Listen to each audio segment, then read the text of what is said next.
Nice size audience. As you heard the name, Alex Konstantyn, born at the northeastern part of Poland, in the direction of the Ukraine, the little village, exclusively Jewish village, simply because the Gentiles just didn't want to live among Jews, and the Jews liked it this way. So it was a mutual kind of agreement there. Not much anti-Semitism, according to my mother. And we lived a quiet life. My father was a grain merchant. He used to turn it into wheat, the wheat, turning it into flour, and distributing it to people who needed it, and everybody needed flour because there were no bakeries. People were baking their own goods at that point in time. Now, I was born September 1st, 1937. That's why I need a chair soon, kind of. and September 1st of the day, 1939, World War II broke out. I was 2 years old. The war at the beginning didn't affect us. The Germans, as you know well, conquered Poland in record time.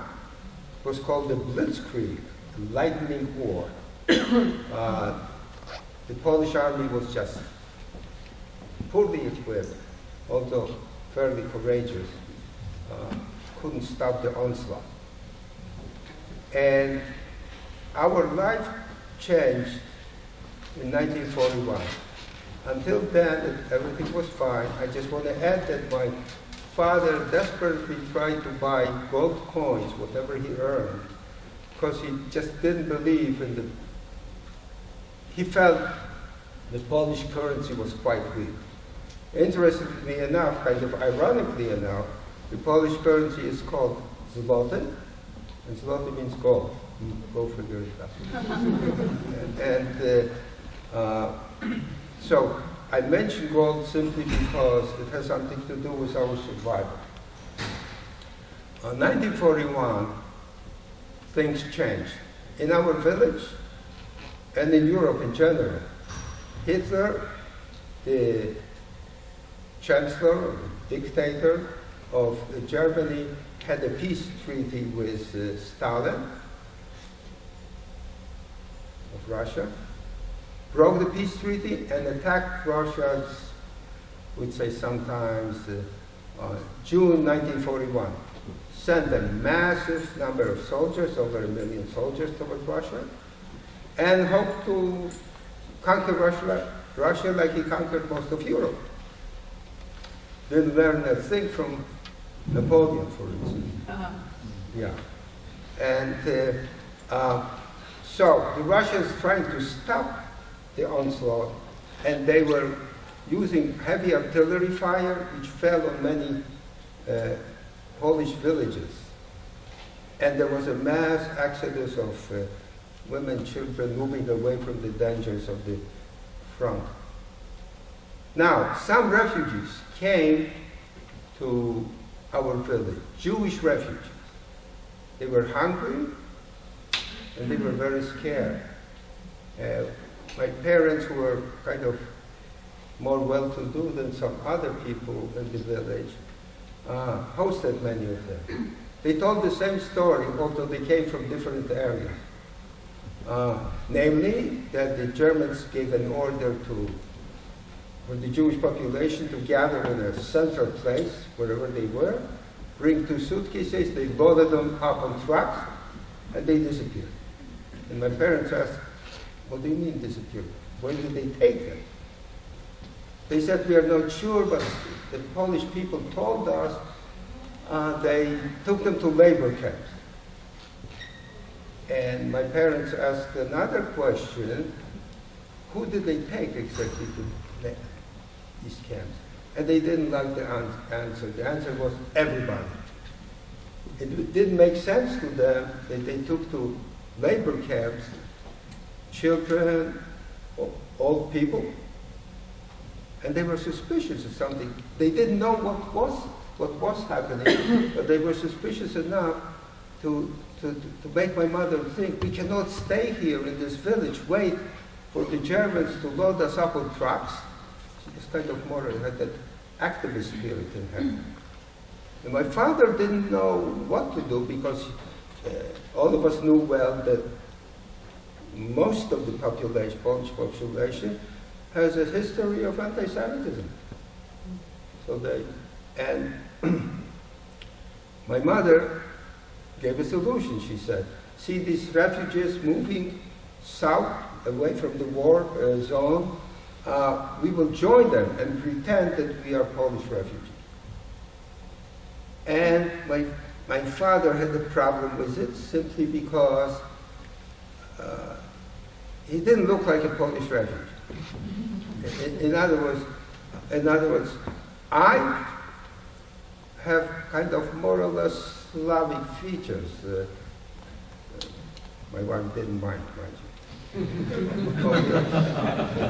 And kind of fleshy lips, whiter nose, blue eyes,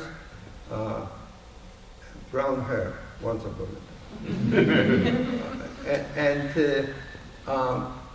My mother looked like, there is an expression, all-American look. She had that all-European look, if you have an. They couldn't peg her where she came from. She didn't look Polish, by the way, because they were asking, are you from France? Are you from Italy? Very pretty woman, too. I have some pictures here. These are pictures from 1935. Terrible picture, but you know, my father had a problem. My father had what they considered in Poland and in Europe a Jewish face. Elongated face, longer nose, dark eyes, dark hair. And the Poles were so adept at identifying a Jew, like you say, can identify him from a mile. He was afraid because of his appearance, we will be in danger. But, hey, what can I tell you? You gentlemen know that the women usually win the argument. So my mother won the argument, and I must tell you that I strongly believe just because she won this argument, I'm standing here and talking to you. Okay? So in the summer of 1941, they made preparations to leave the fairly comfortable home. And my mother prepared a huge bag, filled it up with perishable foods, whatever she could find. The second bag, clothing for winter, because winters in Poland are brutal.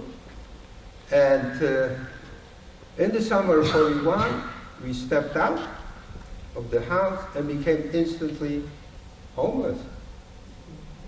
My mother describes my mood. I was happy with what was going on as a 4-year-old at that time. Why was I happy? Because I thought we were going on a picnic. We had food, I had my parents with me, and we were walking along the road, sleeping in the woods, shallow woods, and sneaking into barns when it was raining or bad weather. And that's we very, very slowly and deliberately progressed into nowhere, really. We didn't have a destination. That was the scary part for my parents, obviously not for me at this age. And the food, we ran out of food very shortly, and then the ordeal began to secure some food. And my parents knocked on doors, and sometimes they were given some food, most of the time not. My father used to buy food with the gold coins that he had, and that's how life went on. And then we are on the road almost a year, 1942. There is activity on the road that my parents didn't like. The activity was of German soldiers moving around on motorcycles, stopping some refugees, interrogating them, holding up trucks to pick some of them up. If we were stopped, they would shoot us on the spot. And my parents were desperate to get to a place where they can hide more permanently than being exposed to the open road. But what do? You knock on the door, you don't know who will open the door. A compassionate person, a hateful person. Nevertheless, they knock on the door, a man opens the door, and immediately he says, "Go away, you refugees." Didn't say you Jews, mind you refugees. I guess he was bothered by refugees also with some requests and so forth. My father expected this kind of a welcome, so he had ready 5 coins in his hand. He says, "We are asking you to give us some shelter for some time, and here are 5 coins." And the man became instantly friendly and took us to a kind of an underground bunker, like a cellar, and so forth. Every peasant had, every household had such bunkers because of the war and so forth. And gave us some straw, a kerosene lamp, a bucket for waste, brought us more food and left. We stayed there 10 days. On the 10th day, he came in one evening holding something in his hand, covered with a kerchief, which smelled very good. It smelled like pastry. And he said, "Oh, it is my birthday, and in honor of my birthday, my wife baked some pastry, and I came here to share it with you." He uncovers it, according to my mother, kind of dramatically, and it was blueberry pie. And we were very grateful. We hadn't eaten pastry almost a year already. And he leaves.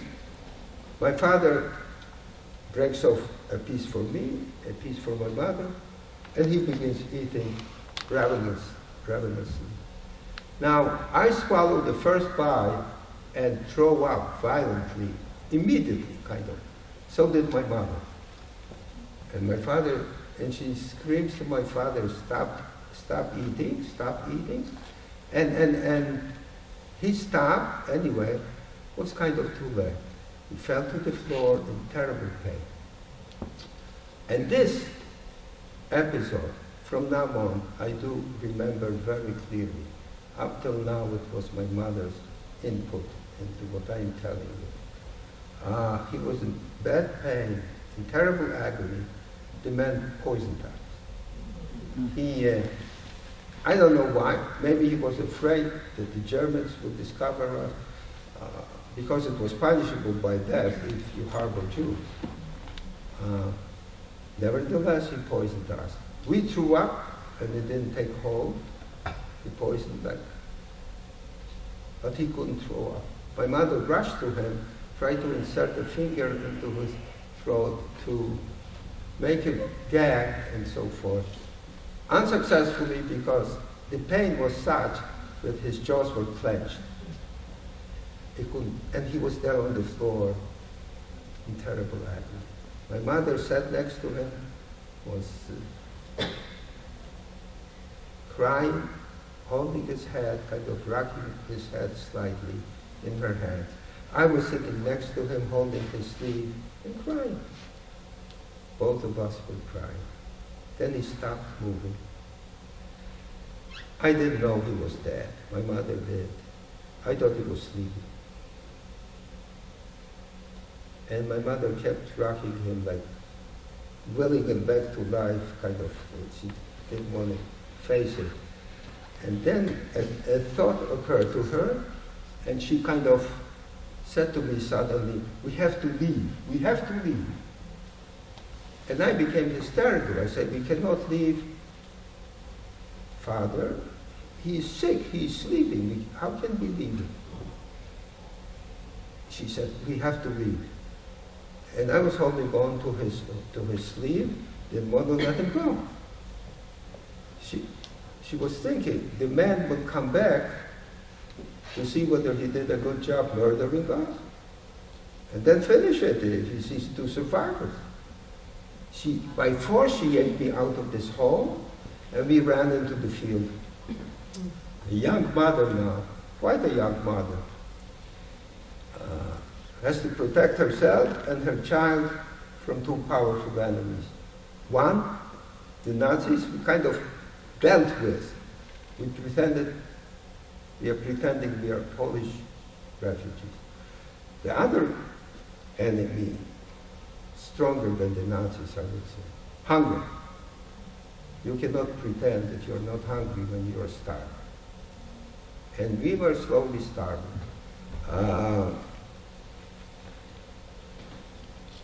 Sometimes they didn't want to even sell us food for the gold coins. And my mother taught me how to beg for food. She says, knock on the door, extend your hand, she says, and you can imagine a 5-year-old kind of all shriveled up, you know, and so forth, all filthy from homelessness and so forth. And extend your hand, she said, and of course in Polish I said, kawałek chleba, proszę. Piece of bread, please, piece of bread. And I must say that this I don't remember. My mother said that I was fairly successful here and there, securing some scraps of food. And at a certain point in time, she felt that she cannot move anymore. She lowered herself to the floor, into the dirt, leaned against a tree, took me in her arms, and was waiting to die. And then somebody tapped on her shoulder. She looks up. A woman stands over her. And the woman says, my goodness, you look like you were dead. Is the boy okay? I look up. And my mother whispers, please bring us a piece of bread and some water. And she did. And then she says, it is too hot here. Come into the house. And she kind of helped her get up. My mother leaned on her. She took me in her arms, the woman, walked into the house. Angel of mercy. Saved our life right there. Then she set up a blanket on the floor. We crawled on this blanket, fell asleep until next day. Next day, she says, you can stay here a few more days to recover, but you have to wash up. You look too filthy. And she prepared a bath for my mother, which was in a kind of a round metal top, which they used to do laundry in it on a scrubbing board. Maybe I show it sometimes, a little house on the prairie kind of. Really. Kids don't know what I'm talking about, you know, when I talk to them. And my mother took a bath the first time in a year in warm water. She was in paradise. Okay, she gave her some clothing of her own, some old clothing, and then for me she found some clothing because she insisted that I take a bath too. And my mother refused to give me a bath. She said, "We will leave now. You were so nice to us. We don't want to overextend our welcome here. We will leave." And the woman became suspicious. She was very focused on me because she told us that she had a boy about my age who played outside in the dirt, and most likely a grenade fell off of it. He pulled the pin and it ripped him apart. That's how she lost the kid. That's why she was so focused on me. What do you mean you don't want to give him a bath? My mother didn't want to give me a bath for sure. She didn't want the woman to know that we are Jewish. And I certainly was circumcised. Okay? My mother didn't have a choice. She kind of tried to shield me with her body, and I crawled into this, and the woman ran and brought some clothing from the little poor boy that she lost and for me to put on. But the woman noticed. And smiling, she said, "I will be back in a minute." She came back with a German policeman. And she said, my mother never always remembered this. It was so hurtful. She remembered what she said. Actually, to be more accurate, it wasn't a German policeman. It was a Polish policeman who worked for the Germans because of the skills of the language. They used that. And take these leprous Jews out of here. She called us lepers. In Poland, parszywe Żydy. It's kind of very insulting. And I talk about it, and it takes my breath away even now. How a woman who saved our life yesterday sentences us to death with such hate today. Well, hate is something which is very, very difficult to cope with and understand. And the guy took us away. He brought us to a police station. This police station, they placed us in a cell which was slightly smaller than this room, filled with Jews already. They picked up along the way in the neighborhood and so on.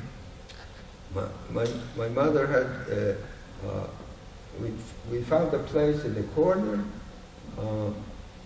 and we were waiting. A man came in, again, one of these Polish guys who works for the police station, for the Germans, and asked who of you women know how to cook well. And my mother immediately raised her hand, and so did three other women. So we had competition. And the man, who was fairly smart, approaches her, looks at her, and he says, I know that you are lying, he says. You seem to be too young to be a good cook. But, he says, since you are the cleanest of them, come with me. Can you imagine? And she went with him. She found out pretty soon that they needed a helper because the cook was terrible. And she started working there, and she absolutely excelled in cooking. Susan, my wife, had the privilege of meeting my mother and tasting her food too. And she can testify to it, an exceptional cook. But at that age, mind you, she wasn't that skilled yet, but yet the talent was there. And we stayed there 3 weeks. We regained our strength. My mother begged the commandant, the commander of the camp, to tell the soldiers who were loading the Jews continuously on trucks and so on, not to touch me, to leave me alone. Because the flow of humanity was coming in and out. We found out later that they were machine gunning them in mass graves in neighboring woods. And the commander was kind enough to oblige her. And sometimes I stayed in that cell all by myself, all alone, nobody else. I was scared, petrified in that little corner. Have you seen the movie Life is Beautiful? Some of you did. You remember the little boy staying in that cell there? I went with a high school group to see it, and in the middle I was crying. And the kids got very unnerved. How come I'm crying? I told them later why I was crying. brought these memories. And interestingly enough, I'm looking on the watch simply because I am time constrained, so I'm trying to edit the story. The commander was talking to her in German. She answered in Polish, nie rozumiem, I don't understand. And it was just like an instinct not to let them know that she knows German. She knew German, she understood German. Yiddish is a lot of it, German in it. And then she overheard when he said to his deputy, get rid of the woman and the child the next day. Why? Because they had to move. They had to move from the complex somewhere else. Maybe because of Russian army movements, who knows? I have no idea. But they had to leave the area. And my mother began immediately looking for ways to escape. The cell had a door with a kind of a little opening, like a little window with a broken glass there. There was a bar that closed it on the outside. She found a piece of wire. She made a loop, and the knife was pulling over, kind of extended her hand, tried to pull, and eventually opened it.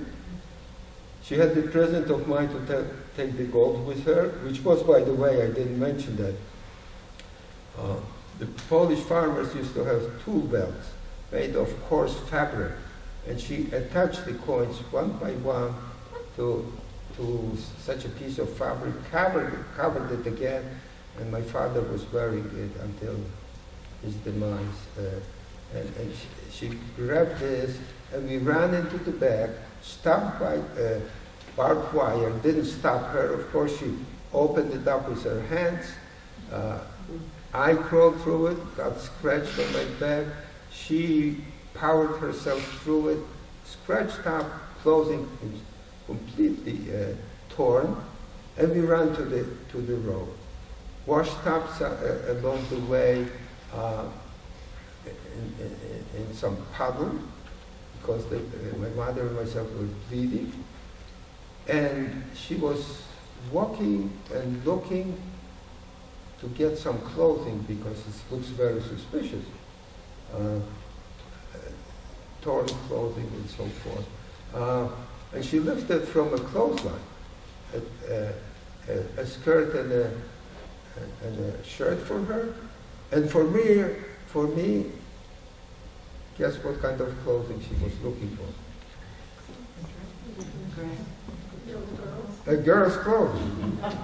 Yeah, very cleverly. She didn't want, again, to go through this experience of being identified. And I was masquerading as a girl.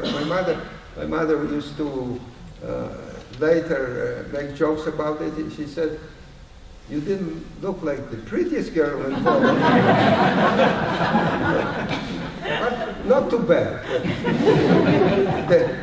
You had long hair. Obviously, didn't have scissors. The hair must have been some size. Okay, and she made what I call an executive decision. She reversed course. She saw some refugees drifting back where they came from, because some relatives told them somehow that the Russians are in trouble. And at that point in time, they were in trouble. The Germans very successfully pushed deep into Russia, and there no more shelling, no more fire around there. They were going back. She decided right there to go back because she needed a destination. She needed, and the destination was a man who did business with my father, selling him the grain, a large, farmer kind of with a lot of property. And we were moving toward our destination. Terrible winter. My mother was very lucky. She was given rides, myself too, of course, by horse pulled sleds because of the heavy snow and so on. This was the mode of transportation. And in 1943, still the winter of 1943, we kind of were orienting ourselves according to seasons. Didn't have calendars, didn't have radio, didn't have newspapers. So when it got cold, we know it's around November, December, and so forth. So at the beginning of 43, we came to the man by the name of Mr. Burka. My mother was waiting there patiently until dark, and he came out to feed some animals, and she approached him. She didn't want the family to know that she wants to ask for shelter. And he didn't recognize her. She told him who she was. He asked about my father when he was told that he was murdered. He was very upset. She gave him the gold and said, look, this is the end of the road for us. Please give us shelter. And he did. Now, he took us into a wood shed, kind of, or tool shed, whatever it was, with a wooden floor. In the floor there was kind of a very expertly cut out a panel, wood, and he dug under it, made a bunker there, but not for purposes of shelter, but for purposes of kind of hiding from the soldiers, either German or Russian, he didn't care. Some stuff which was very precious to him, alcohol, spirit. The man was somehow, I would say, skilled moonshiner. Because he said he was making alcohol out of potatoes. I truly don't know how the process, but that's what he did. And he had there a lot of this stuff. And again, he gave us straw, a bucket, a kerosene lamp, and put the panel back on. Early in the morning, he used to take the bucket out, bring us some food once or twice a week. It's very stuffy. At night, we opened that panel to air out this hole. We stayed there, unbelievable, almost 2 years. Can you imagine? Now a man, after 10 days, is trying to murder us. This man, he just really endangered his life for almost 2 years. What a difference, just absolutely, mind-boggling. Now, my mother was very happy with the shelter. One thing she wasn't happy, and that was my condition. She felt that I'm kind of, shrinking, and she was afraid, basically, that when we are liberated, and she always believed that we would be liberated, that because of inactivity, because mental and physical, I will be liberated as a deficient child. Which really scared me. It started immediately with me exercising in that limited area, going up at night to the shed, climbing up, and walking back and forth, opening the window to breathe in fresh air. Didn't have the sun, though. Child needs the sun. She couldn't provide the sun. And she was very upset about it. What did she do for my mind? Well, she told me stories. She made up stories. She sprinkled the stories with names of Polish personalities, poets, writers, composers. My job was, and she was giving me a test. When she told me the story, 4 or 5 names she threw in, and I had to name these names. And if I couldn't, well, she retold the story until I had it perfectly. So that's how she handled my noodle. so to speak. And that's how it went for so long. Then, at the end of 44, suddenly she's getting excited. We are getting out of here, we are getting out of here. Didn't know what she was talking about, but I was happy to hear her. She's ready to climb up because she heard Russian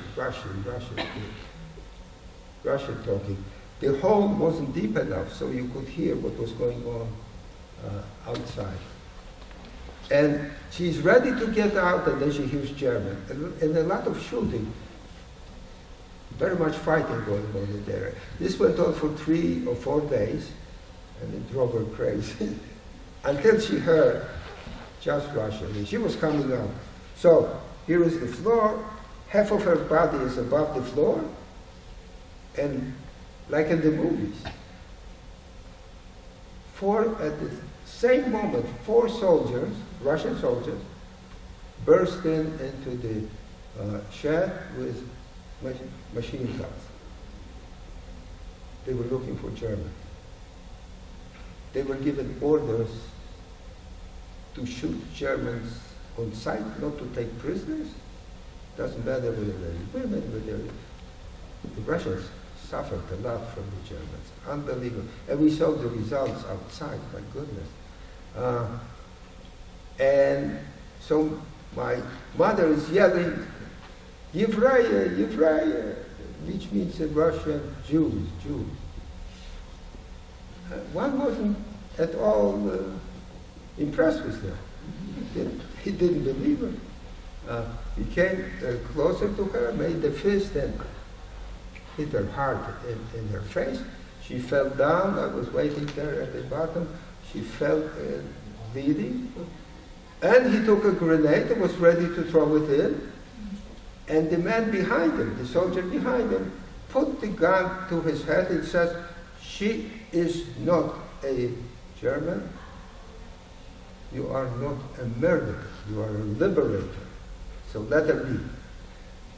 So it happened that the man was Jewish, a Jewish soldier, saved us from that.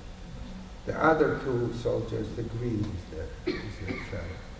Now, you would say, coincidence. And I said, maybe. What can I tell you? The odds for a Jewish soldier to be in this group of 4 are tremendous. Again, they're against it. Besides, the Jewish soldier, Jews were not considered as good material to be a soldier. They just didn't. The opinion of Jews as a soldier was very low in Europe.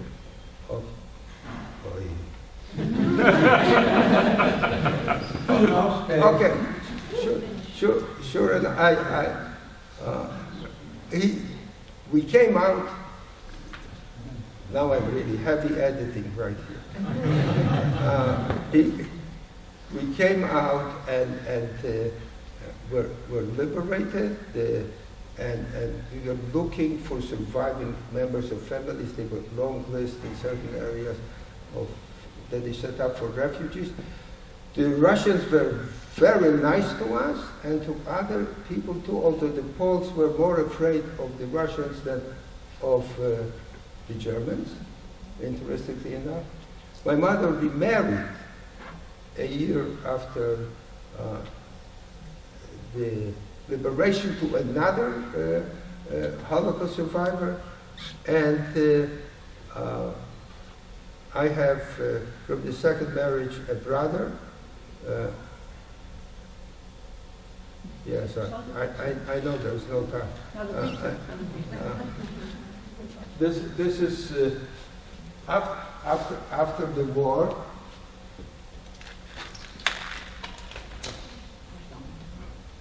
And here I am with a haircut.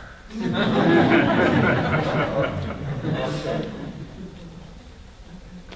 About 9, 8 going to 9. And we went to Israel because my stepfather found out that family his family, some survived and live in Israel. I came to Israel and it was just amazing, warm, and I'm not afraid even though I see soldiers and so forth. It was a great feeling. I had problems though, adjusting to the culture and to the language. Hebrew, extremely difficult, right? Also, I gave a talk like that in Hebrew a few days ago in Israel.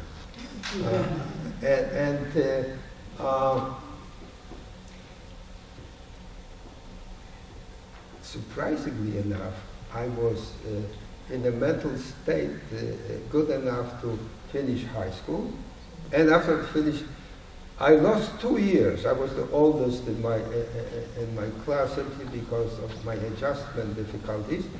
And then I was drafted into the IDF, the Israel Defense Force. Now, I am about a little over 20 years old here in basic training. This is what you call this killer Konstantyn. Okay? Yeah. Can't believe it, I'm 20 years old.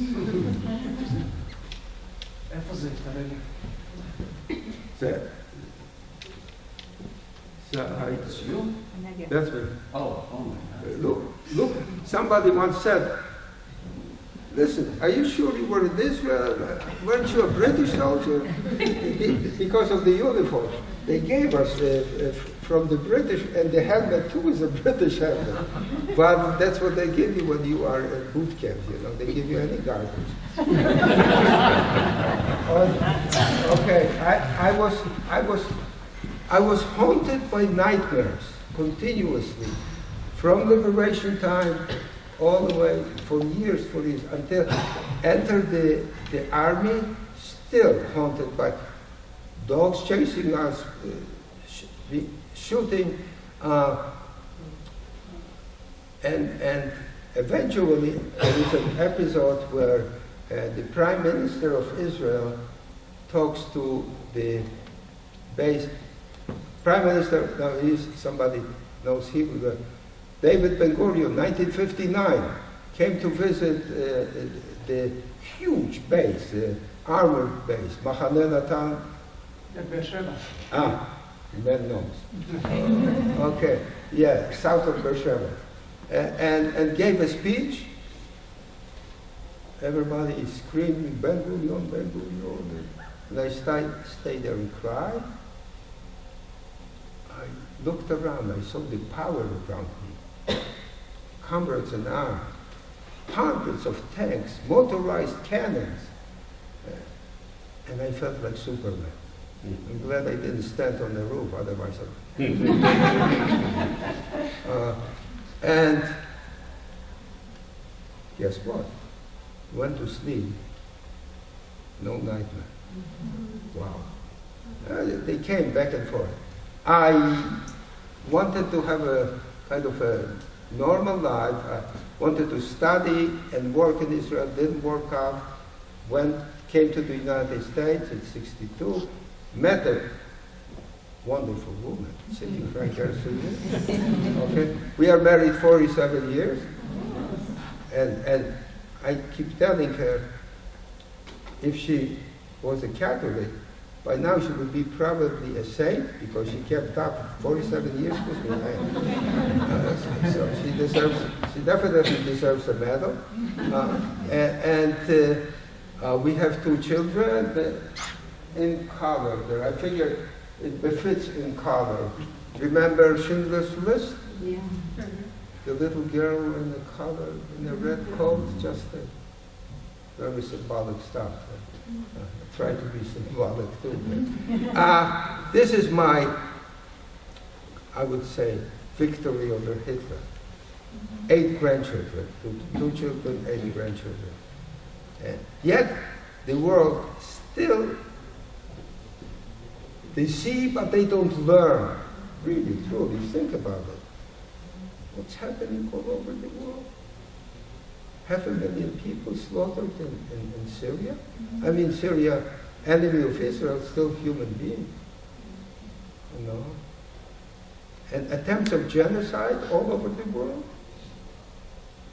And I keep telling the kids that I meet from public school, who are very much taken by my story, I keep telling them, listen, to stop evil, you cannot stop evil by being silent. It spreads when you are silent. When you close your eyes and get into darkness, you know, you're pretending that you don't see anything and everything will be fine. It doesn't work. You have to confront it by elevate your goodness. I'm not sure. Some depends on their age. Some of them understand, some of them don't. But the main thing is that we cannot allow a thing like that to be repeated. And I have to stop now, and thank you very much.